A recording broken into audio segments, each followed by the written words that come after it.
Olá pessoal, espero que estejam todos bem. Estamos de volta para mais um ClimaCast. ClimaCast que é uma iniciativa da Rede Técnica Cooperativa e também da Agrimet. Muito bem, se passaram 12 dias desde a nossa última conversa aqui e as notícias aparentemente aí são muito boas, né? Pelo menos em termos de produtividade para a soja, já adiantando para vocês que houve uma melhoria bastante grande ao longo dos últimos dias, né? Mas a gente vai ver aí como é que foram os cenários para a gente estar conversando sobre as condições climáticas que se passaram, que está previsto aí para os próximos 30 dias e também como é que estão as condições agrometeorológicas para o estado do Rio Grande do Sul, né? As principais regiões produtoras de soja nesse momento do estado do Rio Grande do Sul.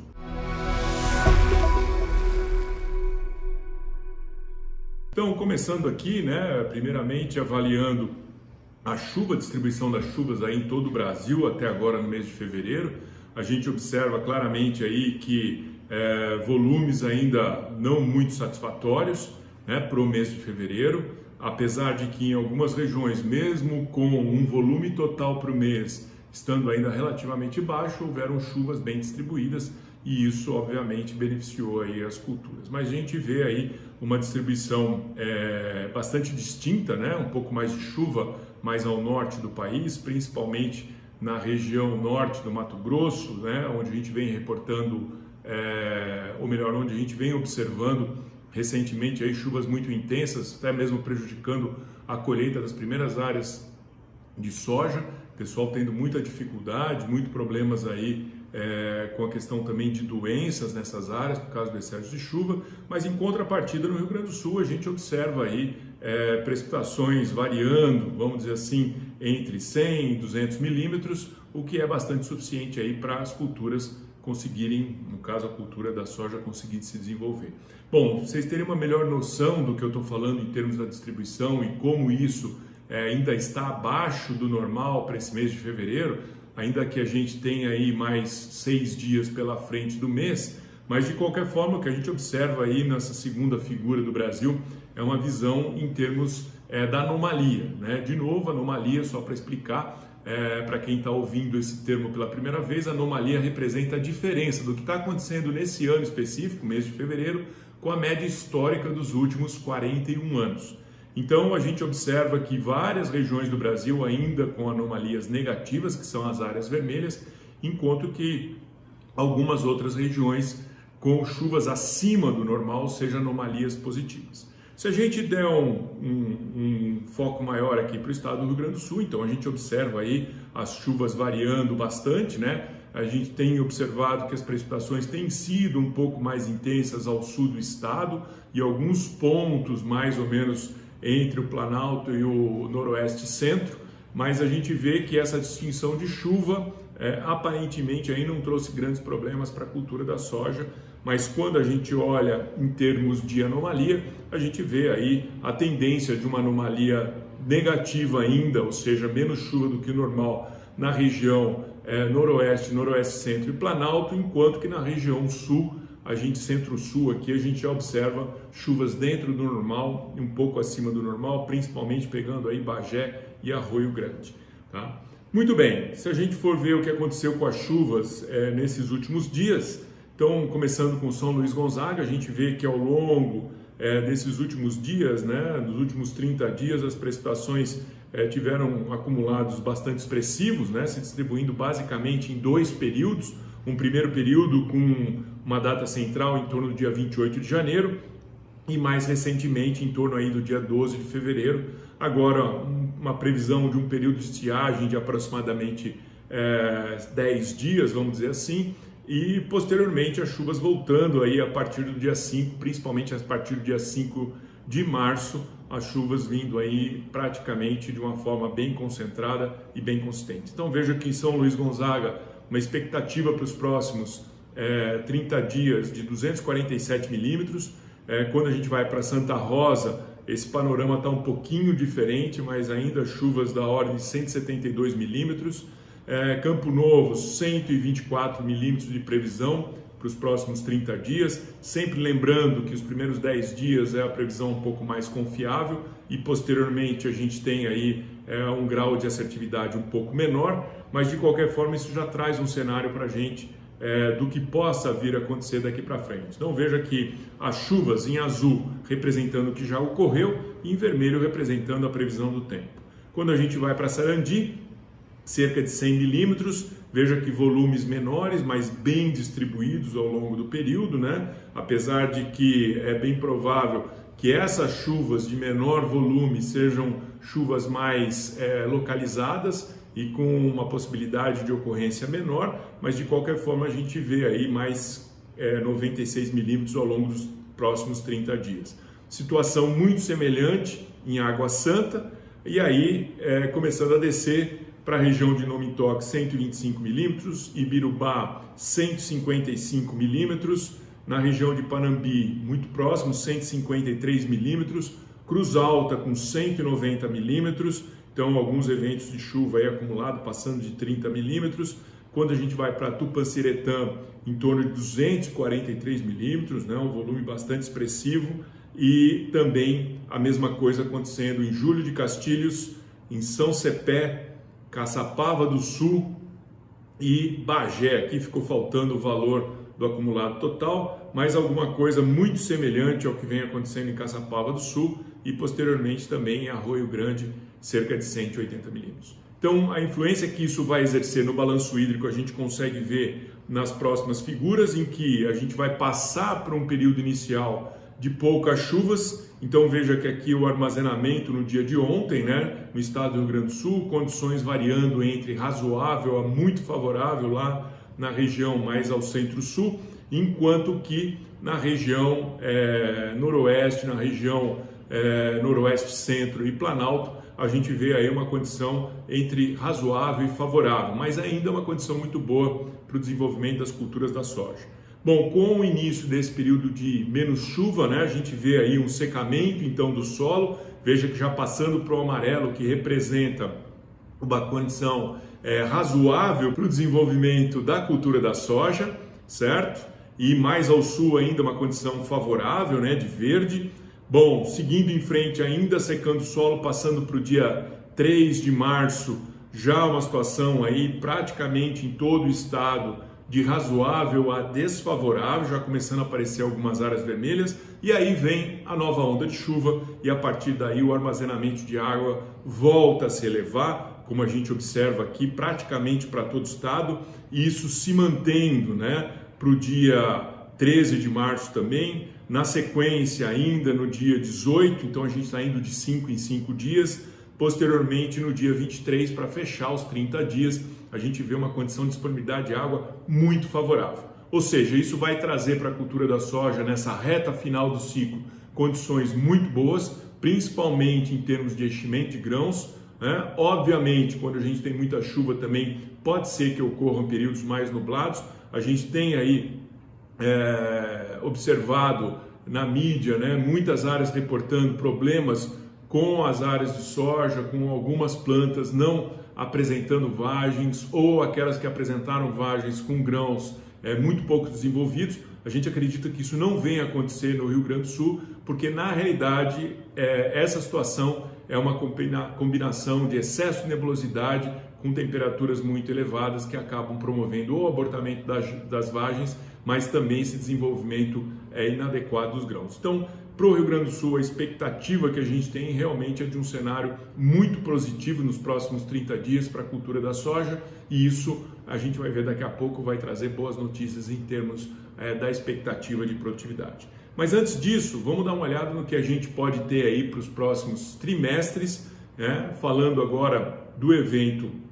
Laninha, a gente observa claramente aqui que o Laninha vem se enfraquecendo, como a gente já pode observar na costa oeste da América do Sul, né, próximo à região ali do Peru, do Equador, a coloração, né, que representa a anomalia da temperatura da superfície do mar, uma coloração mais próxima aí da condição normal, até levemente acima do normal, com o Laninha se concentrando muito na região central, o que desconfigura muito o que seria o cenário de Laninha para o estado do Rio Grande do Sul. Então a gente observa que esse cenário, combinado à elevação da temperatura do Atlântico Sul, né, ainda numa condição de anomalia positiva, isso traz um cenário muito diferente do que se espera normalmente dos anos de Laninha, e é por isso que esse Laninha não foi tão drástico como Laninhas do passado, né? E também não tão drástico como ocorre em anos neutros, que foi o último ano, a última safra que a gente teve aí no Rio Grande do Sul, com quebras bastante expressivas de produtividade. Daqui para frente, o que a gente pode esperar é uma continuidade da elevação da temperatura do Pacífico Equatorial, ou seja, tendendo para uma condição de normalidade. Então veja aqui no gráfico da esquerda, a gente observa aí os vários modelos indicando uma condição que vai ficar entre mais meio e menos meio de anomalia da temperatura da superfície do mar do Pacífico Equatorial, o que nos indica a condição de normalidade. Então veja que no gráfico da direita a gente tem aí a análise probabilística disso. Então a gente deve permanecer ainda na condição de um Laninha bem fraco entre fevereiro, março e abril, e março, abril e maio, e a partir desse trimestre já começa a haver um aumento da probabilidade de condições de neutralidade que devem imperar durante o período de inverno, e mais para frente, ainda um cenário muito incerto, a gente começa a ver a volta de uma condição de Laninha. Então a gente tem uma probabilidade muito similar de ocorrência a partir de agosto, setembro, outubro, que são os três últimos conjuntos de barra, onde a gente vê o Laninha voltando a mostrar aí um aumento de probabilidade de ocorrência. Mas ainda é muito cedo para falar disso, vamos focar nesse final de safra, vamos focar na safra de inverno. Então a tendência é que a gente tenha uma condição saindo de Laninha, passando para normalidade ou neutralidade, o que para o Rio Grande do Sul ainda não é uma boa notícia, uma notícia excepcional, mas de qualquer forma a gente já está no cenário aí que a gente pode imaginar alguns problemas, principalmente relacionados à condição de neutralidade para safra de inverno. Mas seguindo adiante, o que a gente pode ver então são os prognósticos agora dos institutos de meteorologia. Então a gente está olhando aqui primeiro os dados do INEMET, onde a gente vê a previsão climática para março, abril e maio, e a gente consegue detectar aí chuvas de baixo volume no Rio Grande do Sul. E quando a gente olha para o mapa da direita, a gente vê que a anomalia, ou seja, a variação da chuva que está prevista para esse próximo trimestre em relação às condições médias é de uma tendência de chuvas abaixo do normal, com exceção apenas lá para o extremo sul do estado. Então, estado de alerta, vem uma condição de neutralidade que a gente sabe que é mais complicada aí para o estado do Rio Grande do Sul, e isso a gente consegue ver com um pouco mais de detalhes aqui nesses mapas ainda do INEMET no mês a mês. Então veja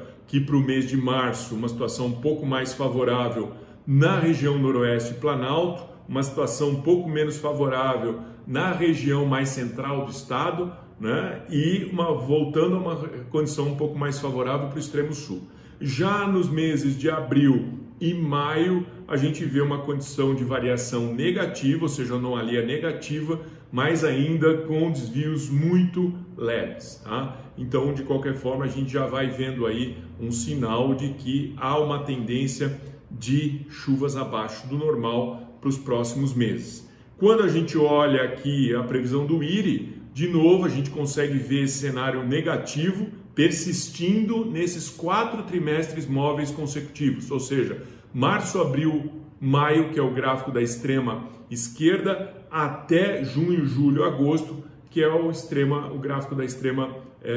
direita, o mapa, né? Então a gente vê aí esse sinal realmente de chuvas abaixo do normal,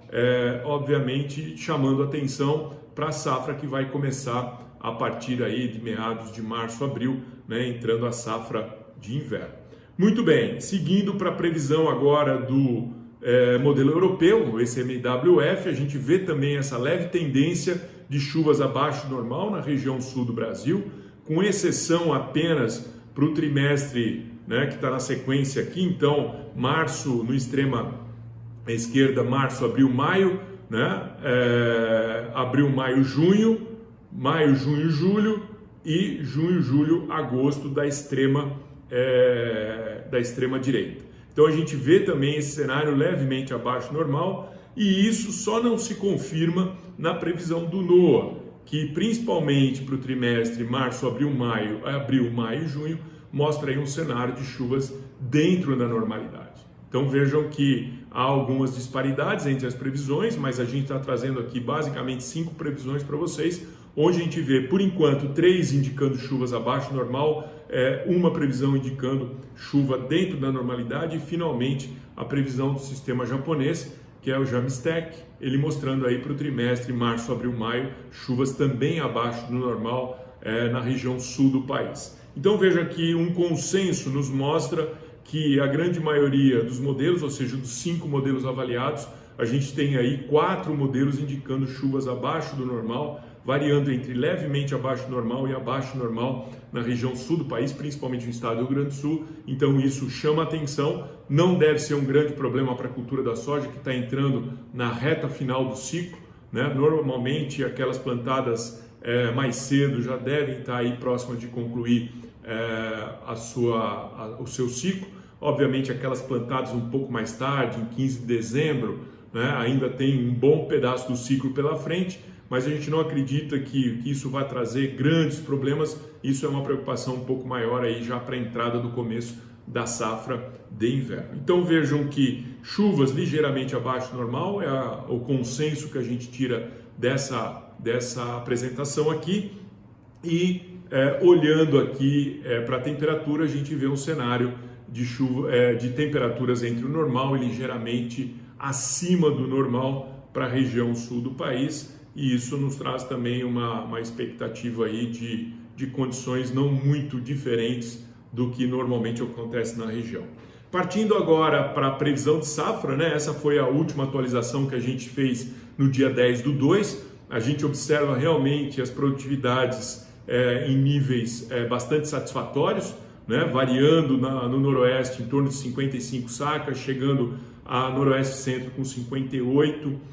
no Planalto com 54 e no centro-sul com 50, e isso dando um incremento de produtividade em relação à safra anterior de 25% a 62%. Quando a gente vai para essa última atualização, então veja que a situação mudou bastante, já aumentando a produtividade em função dessas chuvas mais bem distribuídas e da previsão de chuva que ainda vem pela frente. Então a gente consegue ver que no noroeste a gente teve uma variação de 55 para 59 sacas, né? Na região noroeste centro a variação não foi tão grande, de 58 para 59. No Planalto saiu de 54, veio para 57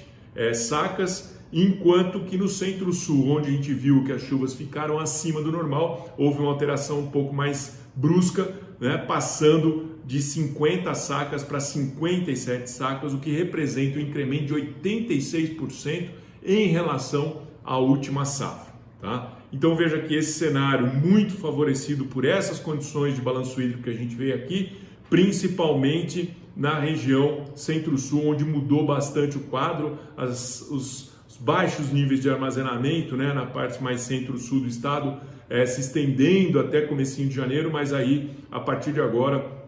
condições bastante favoráveis para o desenvolvimento da soja, salvo algumas exceções, principalmente aí em Tupoceretã e também em Júlio de Castilhos, onde a gente pode vir a ter um leve secamento do solo, mas depois restabelecendo com as chuvas um bom nível de armazenamento, como a gente viu nos mapas anteriores. Então,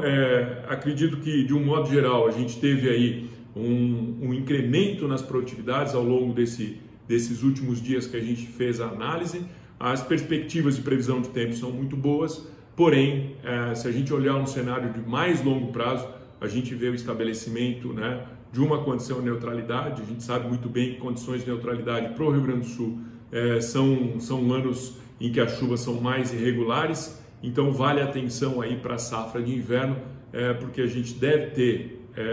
de acordo com as previsões que a gente viu para o trimestre março, abril, maio, ou seja, finalizando a safra de verão e entrando na safra de inverno, uma condição um pouco mais crítica em termos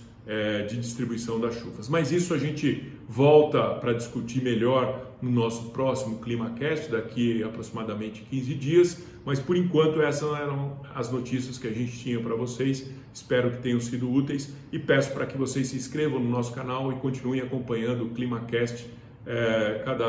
cada 15 dias, 2 vezes por mês, trazendo informações de clima e agrometeorologia para todos vocês. Um grande abraço a todos e até a próxima.